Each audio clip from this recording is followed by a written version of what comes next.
எத்தனை சாமி வந்ததையா, இது எந்தெந்த சாமி தந்ததையா, எத்தனை பாட்ட சொன்னதையா, அத சுத்துற பூமி கண்டதையா,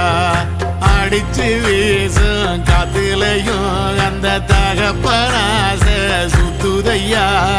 பிடிச்சு பூக்கும் விதையிலும் ஒரு வம்சத்து கதையே உள்ளதையா, 100 தலைமுறை சேர்ந்து செதுக்குன ஈர நலம் இது பாறையா, வாழும் வரையிலும் நீயும் விதைக்கிற கடமை இருக்கு கேளையா, கோடி விளக்காயேந்தி கிடந்த வீடும் இருண்டது ஏனையா, மாட விளக்கா நீயும் வரத்தான் வீடும் ஏங்கி நிக்குதையா.